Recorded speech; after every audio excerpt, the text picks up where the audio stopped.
ఇరాన్‌లో అణుబాంబు పేలితే హైదరాబాద్‌కు ముప్పు. ఎందుకు అనే విషయాలు మనం ఈ వీడియోలో పూర్తిగా తెలుసుకుందాం.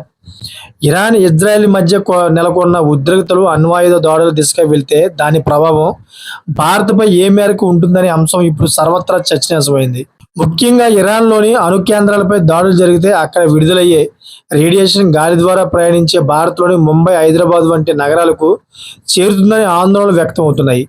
గతంలో ఉక్రెయిన్‌లోని చెర్నోబిల్ రియాక్టర్ పేలినప్పుడు ఆ ప్రభావం వేల కిలోమీటర్ల దూరంలోని దేశాలపై పడిన ఉదాహరణలు ఉండడంతో ఇరాన్ నుంచి భారత్కు ఉన్న సుమారు 2500 నుండి 3500 కిలోమీటర్ల దూరం రేడియేషన్ వ్యాప్తికి అసాధ్యమేమీ కాదని విశ్లేషకులు భావిస్తూ ఉన్నారు.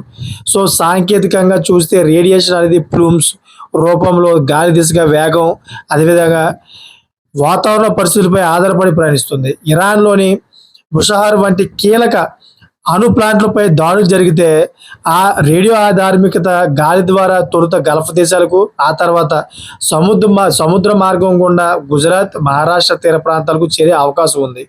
ఒకవేళ రేడియేషన్ ప్రభావం తీవ్రంగా ఉంటే అది మానవ శరీరంలోని డిఎన్ఏను దెబ్బతీసి క్యాన్సర్ వంటి ప్రాణాంతక వ్యాధులకు దారితీస్తుంది.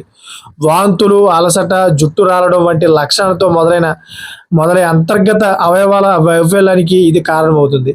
అయితే ప్రస్తుత పరిస్థితుల్లో భారతీయులు పానిక్ అవ్వాల్సిన అవసరం లేదని నిపుణులు అభిప్రాయపడుతున్నారు. ఇరాన్ నుంచి భారత్కు ఉన్న ఏరియల్ దూరం సుమారు 2400 నుండి 2800 కిలోమీటర్లు. ఎంత సుదీర్ఘ దూరంలో రేడియేషన్ ప్రయాణించే లోపు దాని తీవ్రత చాలా వరకు తగ్గిపోతుంది, అయితే డైల్యూట్ అవుతుంది. అంతేకాకుండా ప్రస్తుత సీజన్లో గాలి దిశ ఇరాన్ నుండి భారత్ వైపు వీచే అవకాశం తక్కువగా ఉందని వాతావరణ విశ్లేషకులు చెబుతూ ఉన్నారు. భారత్ కంటే కువైట్, బహ్రెయిన్, ఖతార్ వంటి గల్ఫ్ దేశాలకే ఈ ముప్పు ఎక్కువగా ఉందని చెప్తున్నారు. చూసారు ఫ్రెండ్స్, లేటెస్ట్ ఇన్ఫర్మేషన్ కోసం నా ఛానల్ సబ్స్క్రైబ్ చేసుకోండి. Thank for watching friends.